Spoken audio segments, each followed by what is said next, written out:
YouTube ప్రేక్షకులందరికీ జై శ్రీనివాసన్ గురుజీ హృదయపూర్వకమైన నమస్కారాలు. మీ అందరికీ జై శ్రీనివాసన్ టీవీ తెలుగు ఛానల్కి స్వాగతం, సుస్వాగతం. గురు బ్రహ్మ గురు విష్ణు గురుర్దేవో మహేశ్వర గురు సాక్షాత్ పరబ్రహ్మ తస్మై శ్రీ గురవే నమ.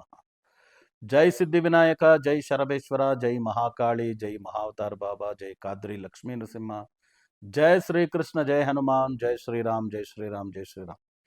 అందరూ బాగున్నారా? ప్రేక్షకులారా, మిత్రులారా, బంధువులారా, ఈరోజు మనం మాట్లాడే విషయం ఏమంటే తులారాశి వారికి 2026 ఆంగ్ల సంవత్సరం ఇంగ్లీష్ న్యూ ఇయర్ ఎలా ఉంటుంది, రాశి భవిష్యత్తు, దీని గురించి మాట్లాడబోతున్నాము. వెంటనే మీరందరూ జై Srinivasan TV Telugu channel subscribe చేయండి, మా అన్ని వీడియోలు లైక్ చేయండి, మరియు తప్పకుండా కామెంట్ చేయండి అని చెప్తూ వీడియోలోకి వెళ్దామా?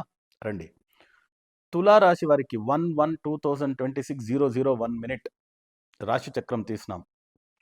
దాని ప్రకారంగా ఇంగ్లీష్ న్యూ ఇయర్ ఆంగ్ల నూతన సంవత్సరం ఎలా ఉంటుంది అంటే ఒక 70%, 60% చెప్పొచ్చు. 70 కూడా లేదు, 60. ఎందుకంటే కాస్త గ్రహాలన్నీ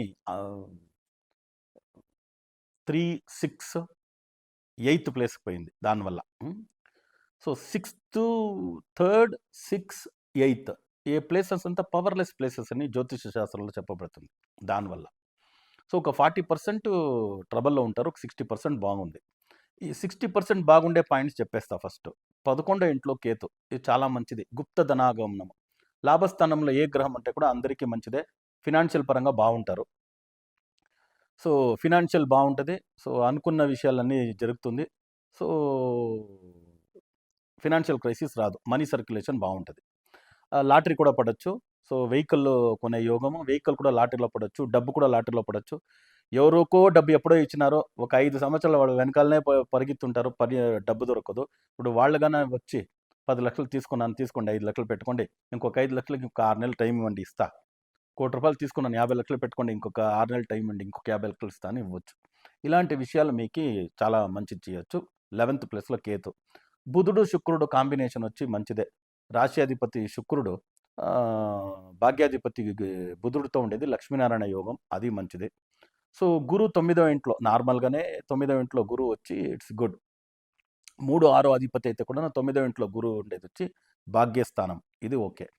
ఇంకా దీంట్లో పాజిటివ్ ఏమంటే బిజినెస్ పీపుల్కి చాలా మంచిగా ఉంటుంది, ప్రాఫిట్ ఎక్కువ ఉంటుంది. బట్ ట్యాక్సేషన్ ప్రాబ్లం ఏదైనా రావచ్చు, దానివల్ల కేర్ఫుల్గా ఉండండి. ప్రైవేట్ సెక్టర్లో వర్క్ చేసే వాళ్ళకి అందరికీ బాగానే ఉంటుంది, ఏమీ ప్రాబ్లం లేదు. గవర్నమెంట్ సెక్టర్లో వర్క్ చేసే వాళ్ళకి from constable to commissioner, from corporator to minister, కాస్త లిటిగేషన్, అలిగేషన్ వీళ్ళ మీద రావచ్చు, కేర్ఫుల్గా ఉండేది మంచిది. దాని తప్ప రిలేషన్షిప్లో కాస్త ప్రాబ్లం అయ్యే ఛాన్సెస్ ఉంది. సో వైఫ్ అండ్ హస్బెండ్ కావచ్చు, బ్రదర్ సిస్టర్స్ కావచ్చు, family business, family property litigations, allegations, ఇవన్నీ కాస్త వచ్చి మెంటలీ ఫిజికలీ మీరు వీక్ అయ్యే ఛాన్సెస్ ఉంది. దానివల్ల కాస్త కేర్ఫుల్గా ఉండండి. సో ఏదైనా ఎక్సర్సైజ్ మీరు మొదటి నుంచి చేస్తున్నారంటే కాస్త దాన్ని కాస్త ఎక్కువ చేయండి. 2 కిలోమీటర్ వాకింగ్ చేసాడు, ఇంకొక 1 కిలోమీటర్, 1 కిలోమీటర్ ఎక్కువ వాక్ చేసేది, ఒక 10 నిమిషాలు మెడిటేషన్ చేసేది, మెంటలీ ఫిజికలీ స్ట్రాంగ్ ఉండేదానికి యోగా, ఇది లైఫ్ స్టైల్ అంతా కాస్త మార్చుకుంటే మంచిది. లేదంటే ఈ ఫ్యామిలీ టెన్షన్స్ వల్ల ప్రాపర్టీ బయ్యింగ్ సెల్లింగ్లో కాస్త మోసపోయేది ఉంటుంది. సో దానివల్ల కాస్త జాగ్రత్తగా ఉండండి. సో డబుల్ చెకప్ చేసుకునే ప్రాపర్టీ బయ్యింగ్ సెల్లింగ్. ఆల్రెడీ ఇల్లు కడుతున్నారు, స్థలం కొన్నారంటే చేసుకొని వెళ్ళొచ్చు. కొత్తగా స్థలం కొని ఇల్లు కట్టాలి అనేది, తర్వాత ప్రాపర్టీ పర్చేస్ బయ్యింగ్లో కాస్త జాగ్రత్త ఉండేది మంచిది. రిలేషన్షిప్లో కాస్త జాగ్రత్త ఉండాలి. అబ్రాడ్ వర్క్ చేసేవాళ్ళు, అబ్రాడ్లో బిజినెస్ చేసేవాళ్ళు, ఎక్స్పోర్ట్ ఇంపోర్ట్స్, కాస్త జాగ్రత్త ఉండాలి. లోకల్ బిజినెస్ అంతా నో ప్రాబ్లం, బాగానే ఉంటుంది. రియల్ ఎస్టేట్, తర్వాత సినిమాలో సీరియల్లో వర్క్ చేసే వాళ్ళకి, యాక్టర్స్కి అంతా చాలానే బాగుంటుంది, మంచి రెమ్యునరేషన్ అంతా దొరికే ఛాన్స్ ఉంటుంది. ఇది ప్లస్ పాయింట్స్.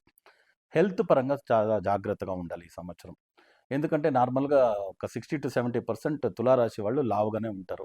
ఓకే, వాళ్ళు అర్ధ చపాతి తిన్నా, ఒకే ఒక దోశ, అర్ధ దోశ తిన్నా, ఒకే ఇడ్లీ తిన్నా కూడా లావయ్యే ఛాన్స్ ఉంటుంది. అలా ఉండే వాళ్ళకి కాస్త హెల్త్ రిలేటెడ్ ప్రాబ్లం రావచ్చు. ఎస్పెషల్లీ అబ్డమన్ అంటే యూరినరీ రిలేటెడ్, యూట్రస్ ఫీమేల్స్కి చెప్పొచ్చు, యూరినరీ రిలేటెడ్ పోస్టేట్ ఇలా మేల్స్కి చెప్పొచ్చు. వీళ్ళకంతా కాస్త సర్జరీ ఇవన్నీ జరిగే ఛాన్సెస్ ఉంది. చిన్న చిన్న యాక్సిడెంట్స్, ఫ్రాక్చర్స్ జరిగే ఛాన్స్ ఉంది. వల్ల హెల్త్ రిలేటెడ్స్ కాస్త జాగ్రత్తగా చూసుకోవాలి. నేను ఎంత బయట వచ్చేదానికి ఏం గురుగారు, లక్ష్మీ నరసింహుడి క్షేత్రాన్ని ఎన్ని దర్శనం చేస్తేనే మంచిది. 6, 15, 24 అలా. ఉగ్రం వీరం మహావిష్ణుం జ్వలంతం సర్వతోముఖం నృసింహం భీషణం భద్రం మృత్యుమృత్యోర్నమామ్యం. సో చాలా పవర్ఫుల్ అయిన నరసింహస్వామి మంత్రం. ఇన్ని తుర్లు అన్ని తుర్లు కాదు. ట్రైన్లో వెళ్తున్నారు, ట్రావెలింగ్ బస్సులో వెళ్తున్నారు, మెట్రోలో వెళ్తున్నారు, ఎక్కడో అపాయింట్మెంట్కి అర్ధగంట సేపు వెయిట్ చేస్తున్నారు, ఎప్పుడు ఈ మంత్రం జపించండి, చాలా మంచిది. లక్ష్మీ నరసింహ క్షేత్రాలకి దర్శనం చేయడం, అభిషేకాలకి ఇవ్వడం, అర్చన చేయించడం, మీరే వెళ్ళేసి వస్తే చాలా మంచిది. లేదంటే మీ అడ్రస్ ఫోన్ నెంబర్ పంపించారంటే వాళ్ళే అర్చన పూజ చేసి ప్రసాదం పంపించేస్తారు, అది కూడా చేయొచ్చు. దాని తర్వాత నేషనల్ జూకి వెళ్ళి అథారిటీకి వెళ్ళి మీరు ఈ గరుడ పక్షికి డొనేషన్ చేయొచ్చు. సో అనపగింజలు తర్వాత బియ్యము ఎంతవరకు అవుతుందో అనాథాశ్రమకి, వృద్ధాశ్రమకి దానం చేయండి, చాలా మంచిది అవుతుంది. సో సిద్ధి వినాయక శరభేశ్వర స్వామి మీకు, మీ కుటుంబ సభ్యులందరికీ ఆయురారోగ్య అష్టైశ్వర్యాలను అనుగ్రహం చేయాలని ప్రార్థన చేస్తూ మళ్ళీ కొత్త వీడియోలతో పాటు కలుస్తాం. అంతవరకు సెలవు. లోకా సమస్త సుఖినో భవంతు, సర్వే జనా సుఖినో భవంతు, వసుదైవ కుటుంబకం.